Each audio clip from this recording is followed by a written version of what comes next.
Raj Thakur ji, Congress party के हमारे सब कार्यकर्ता, भाइयों और बहनों, तेलंगाना के युवाओं, प्रेस के हमारे मित्रों, आप सबका यहाँ बहुत बहुत स्वागत, नमस्कार। అన్నలు తమ్ముళ్ళు అక్కలు చెల్లెలు తెలంగాణ యువతందరికీ మీడియా మిత్రులకి అందరికీ నమస్కారం, అందరికీ స్వాగతం పలుకుతున్నాను।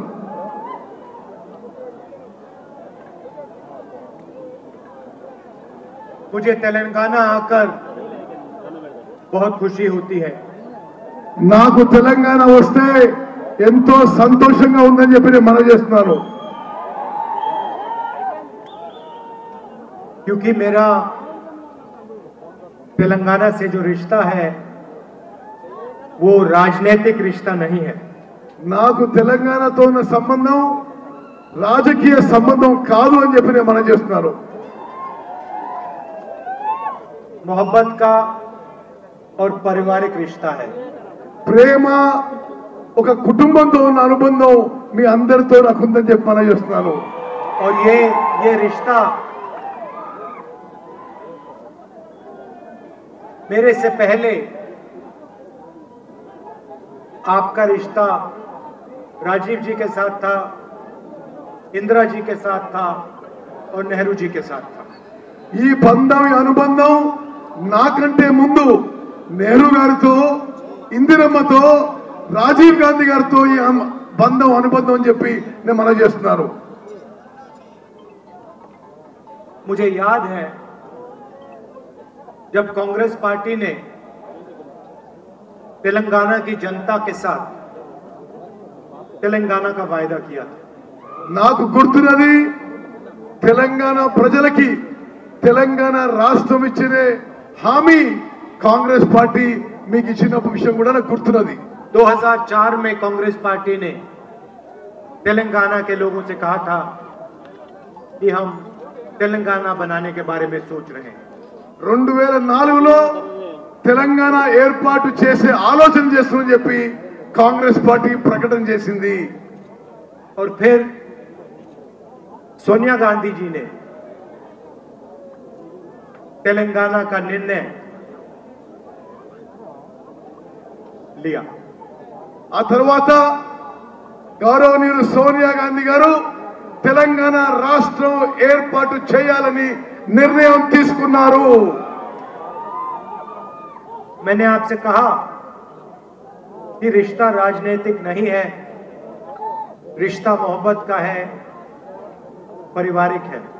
నేను ముందు చెప్పినట్టుగా మీతో ఉన్న సంబంధం రాజకీయ సంబంధం కాదు, ప్రేమ, ఆప్యాయత, అభిమానం, ఈ సంబంధం, ఈ అనుబంధం అని చెప్పి నేను మనవి చేస్తున్నాను। जब सोनिया जी ने तेलंगाना की बात की थी, उन्हें मालूम था कि कांग्रेस पार्टी को राजनीतिक नुकसान हो सकता है। సోనియా గాంధీ గారు తెలంగాణ గురించి మాట్లాడినప్పుడు రాజకీయంగా కాంగ్రెస్ పార్టీకి నష్టం జరగొచ్చు అనే ఆలోచన వారి మనసులో ఉండే। मगर तब भी उन्होंने तेलंगाना की गरीब जनता के लिए, किसानों के लिए, मजदूरों के लिए ये निर्णय लिया। రాజకీయ నష్టం జరిగినా సోనియా గాంధీ గారు తెలంగాణలో పేదవారికి, రైతులకి, లేబర్ కోసం ఈ తెలంగాణ రాష్ట్రం ఏర్పాటు చేసిందని చెప్పి నేను మనవి చేస్తున్నాను। मगर सच्चाई है कि 10 साल बाद जो सोनिया जी का सपना था, आपका सपना था, उस सपने को आपके चीफ मिनिस्टर ने पूरा नहीं होने दिया। కానీ 10 ఏళ్ల తర్వాత కూడా 10 ఏళ్ల తర్వాత మీ కళ, సోనియా గాంధీ గారి కళ ప్రత్యేక తెలంగాణ రాష్ట్రంలో నెరవేర్చకుండా ఈ ముఖ్యమంత్రి చేసిందని చెప్పి మనవి చేస్తున్నాను। और आज चुनाव से पहले लड़ाई दोराला तेलंगाना और प्रजाला तेलंगाना के बीच में है। ఈ రోజు దొరల తెలంగాణ, ప్రజల తెలంగాణ మధ్య ఈ ఎలక్షన్ యుద్ధం అని చెప్పి నేను మనవి చేస్తున్నాను।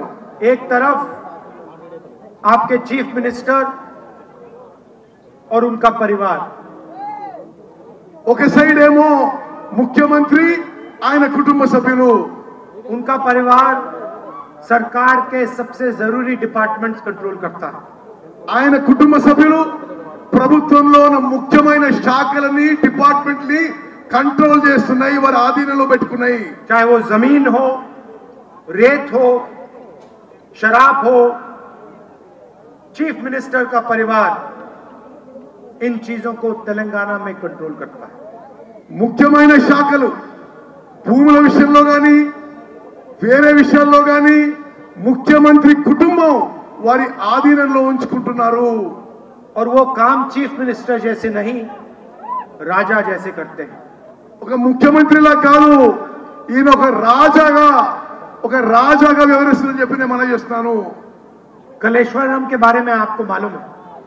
కాళేశ్వరం ప్రాజెక్ట్ గురించి మీకు తెలుసు। प्राइस एस्केलेशन करने के बाद 1 लाख करोड़ रुपए का नया बजट बनाया। ధర పెంచి కాళేశ్వరం ప్రాజెక్ట్ కోసం పెంచి 1,00,000 కోట్లు అవినీతి జరిగిందని చెప్పి నేను మనం చేస్తున్నాను। आपकी जमीन डुबा दी, మీ భూములు ముంచారు, आपसे जमीन छीन ली। మీ భూములు లాక్కున్నారు। मैं आपसे पूछना चाहता हूं, इस प्रोजेक्ट से आपको क्या फायदा मिला? కాళేశ్వరం ప్రాజెక్ట్ నుంచి మీకేమైనా లాభం జరిగిందా? क्या यहाँ के लोगों को पानी मिला? ఇక్కడ మీకు నీళ్లు వచ్చినాయా? क्या यहाँ के लोगों को फायदा मिला? ఇక్కడ వచ్చిన జనానికి ఏమన్నా లాభం జరిగిందా? सिर्फ चीफ मिनिस्टर के बड़े बड़े कॉन्ट्रैक्टर मित्रों को फायदा मिला। కేవలం ముఖ్యమంత్రి యొక్క పెద్ద పెద్ద కాంట్రాక్టర్లకే లాభం జరిగిందని చెప్పి నేను మనం చేస్తున్నాను। धरनी पोर्टल से यहाँ किसी को फायदा हुआ? ధరణి పోర్టల్ ద్వారా మీ ఎవరికైనా లాభం జరిగిందా? धरनी पोर्टल बनाया और आपकी जमीन आपसे छीन ली। ధరణి పోర్టల్ ద్వారా మీ భూములు ముఖ్యమంత్రి లాక్కున్నాడు। कंप्यूटराइजेशन का बहाना था, लक्ष्य आपकी जमीन छीनने का था। కంప్యూటరైజ్ చేస్తా అని చెప్పి మీ భూములు ఈ ముఖ్యమంత్రి లాక్కున్నాడు। रिकॉर्ड्स को टैंपर करके बदल के तेलंगाना के गरीब लोगों से जमीन छीनी। భూముల రికార్డులని మార్చి తెలంగాణ నిరుపేద జనం భూములు లాక్కున్నాడు ముఖ్యమంత్రి। 2 BHK का स्कीम था। मैं आपसे पूछना चाहता हूं, कितने लोगों को घर मिले? 2 బెడ్రూమ్ల ఇల్లు ఎంత మందికి వచ్చిందో చెప్పండి। किसानों से कर्जा माफी की बात की थी, 1 लाख करोड़ रुपए आपको देने की बात की थी, कितना कर्जा माफ किया? 1,00,000 రూపాయలు రైతు రుణమాఫీ ఎంత మందికి వచ్చింది? 1 लाख 1,00,000 రూపాయల రైతు రుణమాఫీ ఎంత మందికి వచ్చింది? सिर्फ बड़े बड़े लैंडलॉर्ड्स को रायता बंधु का फायदा मिला। పెద్ద పెద్ద రైతులకే ఈ రైతు బంధు యొక్క లాభం చెందింది। आज मैं यहां सिंगरेनी माइंस के वर्कर्स से बात किया हूं। ఈ రోజు సింగరేణి కాలరీస్ కార్మికులతో నేను మాట్లాడాను। मैं आपको साफ बताना चाहता हूं, यहां की जो सिंगरेनी की माइंस हैं उनको हम प्राइवेटाइज नहीं होने देंगे। సింగరేణి మైన్స్ ని చుట్టుపక్కల మైన్స్ ని మేము ప్రైవేటైజ్ కానీయము। पहले भी अदानी जी को बेचने की कोशिश हुई थी, हमने रुकवाया, हम खड़े हो गए। ముందు కూడా సింగరేణికి చెందిన మైన్స్ ని అదానికి అమ్మే ప్రయత్నం జరిగింది, మేమే దానికి అడ్డుపడ్డామని చెప్పి కూడా మనం చేస్తున్నాం। और यहाँ के जो वर्कर्स हैं उनकी रक्षा कांग्रेस पार्टी करेगी। సింగరేణి కార్మికులకి అన్ని విధాలుగా రక్షణగా కాంగ్రెస్ పార్టీ నిలబడుతుందని చెప్పి మనం చేస్తున్నాను। मगर ये मामला सिर्फ तेलंगाना का नहीं है, ఈ విషయం కేవలం ఉట్టి తెలంగాణ వరకే కాదు, पूरे देश में अदानी जी की मदद की जा रही है। మొత్తం దేశంలో నరేంద్ర మోదీ గారు అదానికి సహాయం చేస్తున్నాడు। सरकारी कोल कंपनीज और प्राइवेट कोल कंपनीज को अलग अलग दाम में कोयला बेचने का मौका मिलता है। ప్రభుత్వ బొగ్గు కంపెనీలు ప్రైవేట్ బొగ్గు కంపెనీలకి వేరు వేరు ధర ఈ నరేంద్ర మోదీ ప్రభుత్వం పెట్టింది। जहां भी देखो प्राइवेटाइजेशन करा जाता है। దేశంలో ఎక్కడైనా చూడండి నరేంద్ర మోదీ ప్రైవేటైజ్ చేస్తున్నాడు। हम इसके खिलाफ हैं। మేము దీనికి వ్యతిరేకిస్తున్నాము। जो हमारे वर्कर्स हैं, जो हमारे किसान हैं, उनकी रक्षा होनी चाहिए, उनका प्रोटेक्शन होना चाहिए। మేము కార్మికులకి రైతులకి అన్ని విధాలుగా రక్షణ కల్పిస్తామని చెప్పి హామీ ఇస్తున్నాను। मैंने आपसे कहा कि रिश्ता पारिवारिक है, मोहब्बत का रिश्ता है। నేను మీకు చెప్పినట్టుగా మన సంబంధం ఒక కుటుంబ సంబంధం, ప్రేమ అభిమానంతో కూడిన సంబంధం అని చెప్పి నేను మనం చేస్తున్నాను। केसीआर जी ने आपसे झूठ कहे, दलितों आदिवासियों से उन्होंने कहा कि वो 3 एकड़ जमीन उनको देंगे, नहीं दिया। దళితులకి గిరిజనులకి కేసీఆర్ అబద్ధాలు చెప్పిండు, మీకు 3 ఎకరాల వ్యవసాయ పొలం ఇస్తా అని చెప్పి మోసం చేసిన విషయం కూడా నేను మనం చేస్తున్నాను। मोदी जी 15 लाख रुपए बैंक अकाउंट में डालने का वायदा कर गए, नहीं किया। నరేంద్ర మోదీ 15 లక్షల రూపాయలు మీ బ్యాంక్ అకౌంట్ లో వేస్తా అని చెప్పి మోసం చేసిండు। इसीलिए जब कांग्रेस पार्टी कुछ कहती है तो हम करके दिखाते हैं। కాంగ్రెస్ పార్టీ ఇచ్చిన మాట నిలబెట్టుకుంటామని చెప్పి ఒకసారి మనం చేస్తున్నాను। हम आपसे झूठ नहीं बोलने आए हैं, మేము అబద్ధాలు చెప్పము। और सबूत चाहते हैं आप तो कर्नाटक जाइए, छत्तीसगढ़ जाइए, राजस्थान जाइए। ఏ విధంగానైతే కర్ణాటకలో, రాజస్థాన్ లో, ఛత్తీస్గఢ్ లో చెప్పిన మాట కాంగ్రెస్ ప్రభుత్వాలు నిలబెట్టుకున్నాయి। कर्नाटक में चुनाव से पहले हमने वायदे किए, కర్ణాటకలో ఎన్నికల ముందు కాంగ్రెస్ పార్టీ కొన్ని హామీలు ఇచ్చింది। महिलाओं से, किसानों से हमने वायदे किए, మహిళలకి రైతులకి కొన్ని హామీలు ఇచ్చింది। बिजली का वायदा किया। విద్యుత్ విషయంలో కూడా మేము అక్కడ హామీ ఇచ్చినాము। कर्नाटक में आप किसी से भी पूछ लीजिए, क्या कर्नाटक की महिलाएं बस में मुफ्त में जाती हैं, हाँ या ना? కర్ణాటకలో ఏ మహిళను అడగండి, ఆర్టీసీ బస్సుల్లో ఉచితంగా మహిళలు ప్రయాణం చేస్తారు కర్ణాటకలో। एक आवाज से कर्नाटक आपको जवाब देगा, कर्नाटक की महिलाएं फ्री में बस में घूमती हैं। ఒక్క గొంతులో మీకు చెప్తారు, కర్ణాటకలో మహిళలు ఆర్టీసీ బస్సులో ఉచితంగా ప్రయాణం చేస్తారు। उनके बैंक अकाउंट में हर महीने पैसे आता है, వాళ్ళ బ్యాంక్ అకౌంట్ లో ప్రతి నెల పైసలు వస్తాయి। बिजली का दाम कब हुआ, गैस सिलेंडर का दाम कब हुआ? విద్యుత్ బిల్లులు తగ్గినాయి, గ్యాస్ సిలిండర్ ధర తగ్గింది। किसानों के बैंक अकाउंट में पैसा गया, రైతుల బ్యాంక్ అకౌంట్ లో నేరుగా పైసలు వచ్చినాయి। ये सब हमने कर्नाटक में किया। మేము కర్ణాటకలో ఈ విధంగా మేము ఇచ్చిన మాట నిలబెట్టుకున్నాము। और अब हम यहाँ तेलंगाना में यही काम करने जा रहे हैं। తెలంగాణలో కూడా మేము ఇచ్చిన మాట నిలబెట్టుకుంటామని చెప్పి నేను మనం చేస్తున్నాను। अब सुन लीजिए, महालक्ष्मी स्कीम, మీరు వినండి, మహాలక్ష్మి పథకం। महंगाई की चोट महिलाओं को लगती है, పెరుగుతున్న ధర ఇబ్బంది మహిళలకు తగులుతున్నది। 1000 रुपए सिलेंडर की चोट महिलाओं को लगती है। 1000 రూపాయల సిలిండర్ ధర చాలా ఎక్కువ అని చెప్పి నేను భావిస్తున్నాము। आप पूरे प्रदेश को आगे बढ़ाते हो, पूरे प्रदेश को आप अपने कंधे में ले चलते हो। మొత్తం రాష్ట్రాన్ని తమ భుజాల మీద నడిపించేది మహిళలని చెప్పి నేను మనం చేస్తున్నాను। पूरे प्रदेश का बोझ आप उठाती हो, ఎక్కువ ధరల యొక్క భారం మీరు మోస్తున్నారు। इसीलिए हर महीने तेलंगाना की महिलाओं के बैंक अकाउंट में कांग्रेस पार्टी 2500 रुपए डालेगी। అందుకోసమే మహిళల బ్యాంక్ అకౌంట్ లో ప్రతి నెల 2000 రూపాయలు కాంగ్రెస్ ప్రభుత్వం చేయబోతున్నది। गैस सिलेंडर 500 रुपए का कर देंगे, గ్యాస్ సిలిండర్ ధర తగ్గించి 500 రూపాయలకి ఇవ్వబోతున్నాము। और तेलंगाना की महिलाएं कोने कोने में बस में फ्री के ले जाएंगी। తెలంగాణలో రాష్ట్ర వ్యాప్తంగా మహిళలకి ఆర్టీసీ బస్సుల్లో ప్రయాణం ఉచితంగా ఫ్రీగా జరగబోతుంది। राइतु भरोसा स्कीम 15,000 रुपए पर एकड़ किसानों को, 12,000 रुपए पर एकड़ मजदूरों को। రైతు భరోసా పథకం కింద ప్రతి రైతుకి ప్రతి ఎకరాకి సంవత్సరానికి 15,000 రూపాయలు ఇవ్వబోతున్నాము। భూమి లేని రైతు కూలీలకి సంవత్సరానికి 12,000 రూపాయలు ఇవ్వబోతున్నాము। इंदिरम्मा इंड्लू 5 लाख रुपए घर के कंस्ट्रक्शन के लिए गरीबों को। ఇందిరమ్మ ఇండ్ల పథకం కింద ఇండ్ల నిర్మాణానికి 5 లక్షల రూపాయలు మంజూరు చేయబోతున్నాము। गृह ज्योति 200 यूनिट बिजली मुफ्त में, గృహ జ్యోతి అనే పథకం కింద మీ అందరికీ 200 విద్యుత్ యూనిట్లు ఉచితంగా ఇవ్వబోతున్నాము. और युवा विकासम 5 लाख रुपए असिस्टेंस युवाओं को कॉलेज के लिए, कोचिंग के लिए. యువ వికాసం కింద ప్రతి యువకునికి యువతికి 5 లక్షల రూపాయలు ఆర్థిక సహాయం చేయబోతున్నాము. और चेलता 4000 रुपए महीने के सीनियर सिटीजन्स को. చేయూత కింద పెన్షన్ పెంచి 4000 రూపాయలు ఇవ్వబోతుందని చెప్పి నేను మనం చేస్తున్నాను. ये हमारी गारंटी है.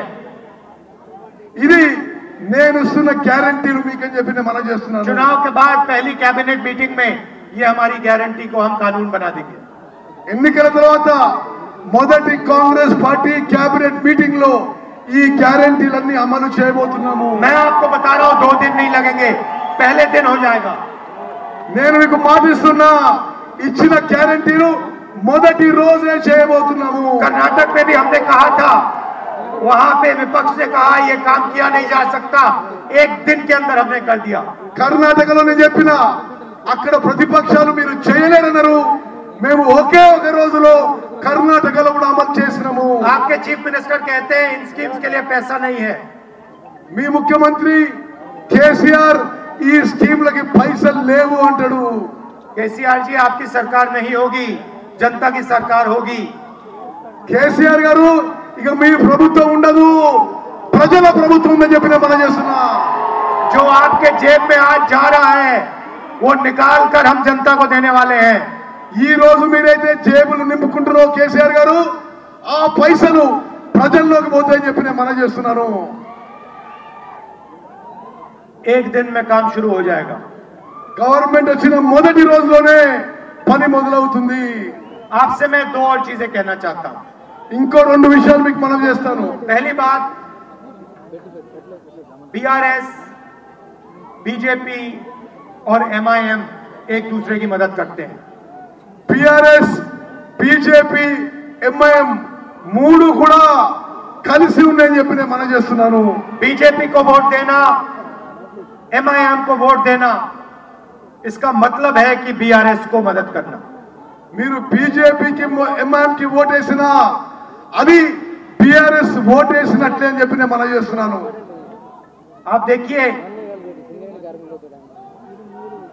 मेरे ऊपर 24 केस है. నా మీద 26 కేసులు ఉన్నాయి. मेरी लोकसभा की मेंबरशिप रद्द कर दी. నా పార్లమెంట్ సభ్యత్వం రద్దు చేయబడింది. मेरा घर छीन लिया. నా ఇంటిని, ప్రభుత్వ ఇంటిని గవర్నమెంట్ వాపస్ తీసుకున్నది. क्यों? क्योंकि मैं बीजेपी के सामने खड़ा रहता हूं. ఎందుకంటే బీజేపీ మీద ఎదురడ్డి పోరాడుతున్నాను. अब देखिए आपके चीफ मिनिस्टर पे ना सीबीआई की इंक्वायरी, ना ईडी की इंक्वायरी, ना इनकम टैक्स डिपार्टमेंट की इंक्वायरी. ఇప్పుడు మీ ముఖ్యమంత్రి మీద సిబిఐ కేసు ఉండదు, ఎంక్వైరీ ఉండదు, ఈడీ కేసు ఎంక్వైరీ ఉండదు, ఇన్కమ్ ట్యాక్స్ ఉండదు, ఏమీ ఉండదు కేసీఆర్ మీద. यहाँ पे आपसे लाखों करोड़ रुपए लिया गया है. మీ దగ్గర నుంచి లక్షల కోట్ల రూపాయలు దోచుకున్నారు. कलेश्वरम इरिगेशन प्रोजेक्ट में आपके जेब में से पैसा निकाला गया. కాళేశ్వరం ప్రాజెక్టులో మీ జేబు నుంచి పైసలు కేసీఆర్ దొంగలించిండు. कोई सीबीआई इंक्वायरी नहीं, कोई ईडी इंक्वायरी नहीं. ఏ సిబిఐ ఎంక్వైరీ ఉండదు, ఏ ఈడీ ఎంక్వైరీ ఉండదు అని చెప్పి మనం చేస్తున్నాం. और लोकसभा में बीआरएस बीजेपी की पूरी मदद करते हैं. లోక్సభలో, పార్లమెంట్ లో టిఆర్ఎస్ పార్టీ బీజేపీకి మద్దతుగా నిలబడుతుంది. चाहे वो जीएसटी हो या किसान बिल हो. జిఎస్టీ మీద కానీ, రైతుల బిల్లు మీద కానీ టిఆర్ఎస్ పార్టీ బీజేపీకి మద్దతుగా నిలబడ్డది. यहाँ पे बीआरएस को हराना है, दिल्ली में बीजेपी को हराना है. ఇక్కడ టిఆర్ఎస్ ని ఓడగొట్టాలి, ఢిల్లీలో బీజేపీని ఓడగొట్టాలి. यहाँ पे अपना वोट जाया मत कीजिए. बीजेपी को, एमआईएम को वोट नहीं देना है, कांग्रेस पार्टी को देना है. ఇక్కడ మీ ఓటు బీజేపీకి, ఎంఐఎం కి, టిఆర్ఎస్ కి ఓటు వేయొద్దు, కాంగ్రెస్ పార్టీకి ఓటు వేయాల్సిందిగా విజ్ఞప్తి చేస్తున్నా. और यहाँ पे कांग्रेस पार्टी की आंधी आने वाली है. ఇక్కడ కాంగ్రెస్ పార్టీ तूफान రాబోతుంది, కాంగ్రెస్ పార్టీ వేవ్ రాబోతుంది. और कांग्रेस पार्टी के जो हमारे कार्यकर्ता हैं, वर्कर हैं, आपको इन लोगों ने 10 साल तंग किया। కాంగ్రెస్ కార్యకర్తలారా 10 ఏళ్ల పాటు వీళ్ళు మిమ్మల్ని ఇబ్బంది పెట్టిండ్రు, आपको दबाया, मारा, कुचला, पीटा। మిమ్మల్ని ఒత్తిడి చేసే ప్రయత్నం చేసిండ్రు, కొట్టిండ్రు, మిమ్మల్ని అనేక రకాలుగా ఇబ్బంది పెట్టిండ్రు। आप हमारे शेर हो మీరు మా పులులు అని చెప్పి నేను మనం చేస్తున్నా। और आप भूलो मत कि आपकी सरकार आने वाली है। ఏం భయపడొద్దు, మీ ప్రభుత్వం రాబోతున్నది।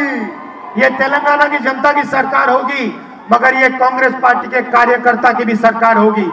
రాబోయేది తెలంగాణ ప్రజల ప్రభుత్వం, కాంగ్రెస్ కార్యకర్తల ప్రభుత్వం చెప్పిన మనం చేస్తున్నాను। और सरकार में आपको शामिल करके ये सरकार चलाई जाएगी। రాబోయే కాంగ్రెస్ ప్రభుత్వంలో కార్యకర్తల పాత్ర ఉంటుందని చెప్పి నేను మనం చేస్తున్నాను। अब मैं आपसे आखिरी बात कहना चाहता हूं, जो शायद सबसे जरूरी बात है। ఆఖరి మాట చాలా ముఖ్యమైన మాటనే మనం చేస్తున్నాను। कुछ दिन पहले मैंने पार्लियामेंट में कास्ट सेंसस पे भाषण दिया। నేను కొన్ని రోజుల క్రితం పార్లమెంట్ లో కుల గణన గురించి, క్యాస్ట్ సెన్సస్ గురించి మాట్లాడడం జరిగింది। नरेंद्र मोदी जी और आपके चीफ मिनिस्टर ओबीसी की बात करते हैं। నరేంద్ర మోదీ, కేసీఆర్ ఓబీసీ గురించి మాట్లాడతారు। जहां भी जाते हैं ओबीसी की बात करते हैं प्रधानमंत्री। ఎక్కడ పోయినా ప్రధానమంత్రి ఓబీసీల గురించి మాట్లాడతాడు। तो मैंने पार्लियामेंट में एक सवाल पूछा। నేను పార్లమెంట్ లో వాళ్ళకు ఒక ప్రశ్న అడిగినా। मैंने प्रधानमंत्री से पूछा कि अगर आप ओबीसी की इतनी मदद करते हो तो कास्ट सेंसस का जो डेटा है उसको आप पब्लिक क्यों नहीं बनाते? మీరు, నేను నరేంద్ర మోదీని పార్లమెంట్ లో అడిగినా, మీరు ఓబీసీ మాట మాట్లాడతారు, క్యాస్ట్ సెన్సస్ డేటా మీరు పబ్లిక్ ఎందుకు చేయరు అని మాట్లాడినా। जो हमने जाति जनगणना किया था जब हमारी सरकार थी दिल्ली में, उसके आंकड़े आप पब्लिक को क्यों नहीं बताते? మా ప్రభుత్వం ఉన్నప్పుడు కుల గణన లెక్కలైతే ఉన్నదో, క్యాస్ట్ సెన్సస్ లెక్కలేదో అది పబ్లిక్ చేయాలి అని చెప్పి నేను నరేంద్ర మోదీకి చెప్పాను। मैं आपको एक छोटा सा उदाहरण देता हूं। ఒకటే మీకు ఉదాహరణ ఇస్తా నేను। हिंदुस्तान की सरकार को 90 अफसर चलाते हैं। భారత ప్రభుత్వాన్ని 90 మంది అధికారులు నడిపిస్తారు। हर मिनिस्ट्री में सेक्रेटरी होता है, दिल्ली में वो सरकार चलाता है। ప్రతి మంత్రిత్వ శాఖలో ఒక కార్యదర్శి ఉంటాడు, ఆయన్నే ప్రభుత్వాన్ని నడిపిస్తాడు। आप मत सोचिए कि हिंदुस्तान की सरकार को मेंबर ऑफ पार्लियामेंट चलाते हैं। భారత ప్రభుత్వాన్ని పార్లమెంట్ సభ్యులు నడిపియరు, हिंदुस्तान की सरकार को ये 90 अफसर चलाते हैं। భారత ప్రభుత్వాన్ని ఈ 90 మంది అధికారులు నడిపిస్తారు। बजट में जो भी पैसा अलग अलग मिनिस्ट्रियों में जाता है, स्कीम्स में जाता है, वो निर्णय ये 90 लोग लेते हैं। బడ్జెట్ లో, స్కీమ్స్ లో భారత ప్రభుత్వం యొక్క పైసలు కేటాయించడం ఈ 90 మంది అధికారులు చేస్తారు। मनरेगा में कितना पैसा जाएगा, आदिवासियों को कितना पैसा मिलेगा, मजदूरों को कितना पैसा मिलेगा, कौन सी कंपनियां प्राइवेटाइज होंगी, ये सारे के सारे निर्णय ये 90 अफसर लेते हैं। మన్రేగా కింద ఎన్ని పైసలు పోవాలి, కార్మికులకు ఎన్ని పైసలు పోవాలి, రైతులకు ఎన్ని పైసలు పోవాలి, ఏ స్కీమ్ కి ఎన్ని పైసలు పోవాలి, ఏ కంపెనీని అమ్మేయాలి, ఈ అధికారులే నిర్ణయం తీసుకుంటారు। तो मैंने पार्लियामेंट में नरेंद्र मोदी से यह सवाल पूछा, मोदी जी ये 90 लोग हिंदुस्तान को चलाते हैं, आप ओबीसी की बात करते हो, इन 90 लोगों में से ओबीसी कितने हैं? నేను పార్లమెంట్ లో నరేంద్ర మోదీ గారిని అడిగినా, భారతదేశాన్ని నడిపే 90 మంది కార్యదర్శుల్లో ఓబీసీలు ఎంతమంది చెప్పండి అని అడిగినా। आप कहते हो कि ओबीसी को आप शक्ति देते हो, तो आप मुझे बता दो इन 90 में से ओबीसी कितने हैं, और जो बजट है उसमें कितने प्रतिशत पैसे का निर्णय ओबीसी अफसर लेते हैं? నేను మోదీ గారిని అడిగినా, మొత్తం భారతదేశం బడ్జెట్ ఈ 90 మంది అధికారుల్లో ఓబీసీలు ఎంతమంది, వాళ్ళ నిర్ణయ అధికారులు ఎంత అని చెప్పి అడగడం జరిగింది। प्रधानमंत्री ने 1.5 घंटे बात की, मेरे सवाल का जवाब नहीं दिया। ప్రధానమంత్రి పార్లమెంట్ లో గంట సేపు మాట్లాడిండు కానీ నా ప్రశ్నకి జవాబు ఇవ్వలేదు. भाइयों और बहनों, हिंदुस्तान का बजट 44 लाख करोड़ का है। అక్క చెల్లెలు అన్నదమ్ములు భారత ప్రభుత్వం యొక్క బడ్జెట్ 44 లక్షల కోట్ల రూపాయలు. उस बजट को, उसमें पैसा कहां जाता है, कैसे जाता है, वो निर्णय ये 90 लोग लेते हैं। ఈ 44 లక్షల కోట్ల రూపాయలు ఎక్కడికి పోవాలి, ఎట్లా చేయాలని ఈ 90 మంది అధికారులు డిసైడ్ చేస్తారు. भाइयों और बहनों, 90 में से सिर्फ 3 अफसर ओबीसी वर्ग के हैं। ఈ 90 మందిలో భారతదేశం నడిపించే ఈ 90 మందిలో ముగ్గురు ఓబీసీలు ఉన్న విషయం నేను మీకు और మనవి वो भी చేస్తున్నాను. छोटे छोटे डिपार्टमेंट्स में, అది కూడా చిన్న చిన్న డిపార్ట్మెంట్స్ లో कोने में बैठे हुए हैं वो। వాళ్ళకి ఎక్కడ కూడా ముఖ్యమైన పదవులు లేవు. भाइयों और बहनों, बजट में से सिर्फ 5% निर्णय ये 3 अफसर लेते हैं। అక్కలు చెల్లెలు అన్నలు తమ్ముళ్ళు భారత ప్రభుత్వం యొక్క బడ్జెట్ లో కేవలం 5% ఈ ఓబీసీ అధికారులు ముగ్గురు వాళ్ళు నిర్ణయం చేస్తారు. కేవలం 5%. क्या हिंदुस्तान में ओबीसी की आबादी सिर्फ 5% है? భారతదేశంలో ఓబీసీ జనసంఖ్య 5% ఉన్నదా? आपके जो चीफ मिनिस्टर हैं, कास्ट सेंसस करवाने से क्यों डरते हैं? మీ ముఖ్యమంత్రి కుల గణన చేయడానికి, క్యాస్ట్ సెన్సస్ చేయడానికి ఎందుకు భయపడుతున్నాడు? मैं आपको बताता हूं क्यों घबराते हैं। నేను మీకు చెప్తున్నా, क्योंकि वो जानते हैं कि जिस दिन कास्ट सेंसस निकल आया, उस दिन दूध का दूध, पानी का पानी हो जाएगा।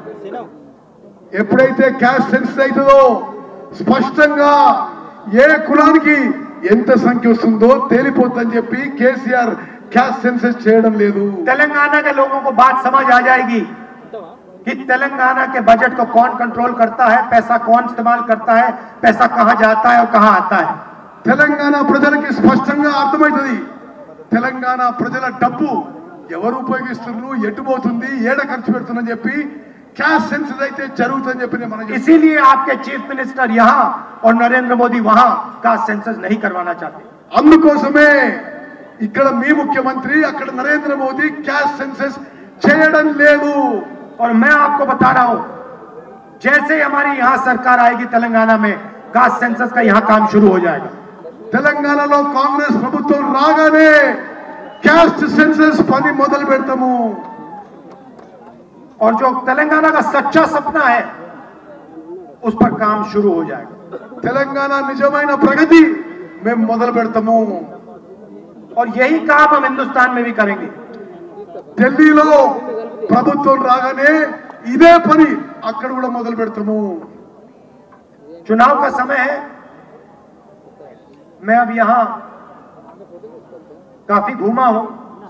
मैं आपको बता सकता हूं कि कांग्रेस पार्टी की लहर आ रही है। నేను ఇక్కడ తెలంగాణలో చాలా తిరిగి ఉన్నా, స్పష్టంగా చెప్తున్నా, తెలంగాణలో కాంగ్రెస్ తుఫాను, కాంగ్రెస్ వేవ్ రాబోతున్నది. जैसे सुनामी आती है, वैसे कांग्रेस पार्टी की सुनामी आने वाली है। తెలంగాణలో సునామీ వచ్చినట్టుగా కాంగ్రెస్ సునామీ రాబోతుంది. और ये कांग्रेस पार्टी की जो तूफान है, ये कांग्रेस पार्टी का कार्यकर्ता ला रहा है। ఈ కాంగ్రెస్ తుఫాను కాంగ్రెస్ కార్యకర్త తీసుకొచ్చిన చెప్పడం చేస్తున్నా. 10 साल आपने हमारा झंडा उठाया, 10 ఏళ్ళు మీరు మా జెండా మోసిండ్రు, 10 साल आपने लाठी खाई, 10 ఏళ్ళు మీరు లాఠీ దెబ్బలు తిన్నారు. अब आपका समय आने वाला है। మీ సమయం వచ్చేసింది. आपको एक कदम पीछे नहीं हटना है।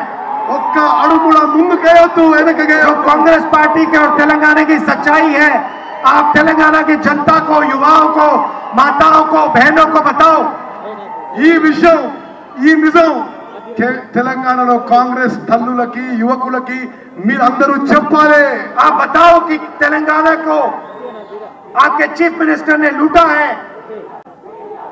మీరు తెలంగాణలో ముఖ్యమంత్రి తెలంగాణ ప్రజానికి లూటీ చేసిందని చెప్పి చెప్పాలి. और आप बताओ कि कांग्रेस पार्टी जो तेलंगाना का सपना था, उसे पूरा करना चाहती है और पूरा करेगी।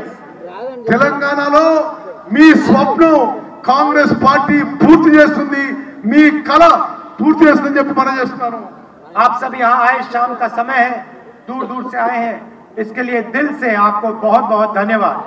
ఈ సాయంత్రం కాలం మీరు దూరం నుంచి వచ్చారు, మీ అందరికీ నా ధన్యవాదాలు, శుభాకాంక్షలు, అభినందనలు. और भूलिए मत, ये तीनों पार्टियां जो हैं, बीजेपी, बीआरएस और एमआईएम, ये एक साथ मिलकर लड़ती है. మర్చిపోవద్దు, బీజేపీ, బీఆర్ఎస్, ఎంఐఎం కలిసి ఉన్న మాట మర్చిపోవద్దు. ये एक दूसरे की मदद करते हैं.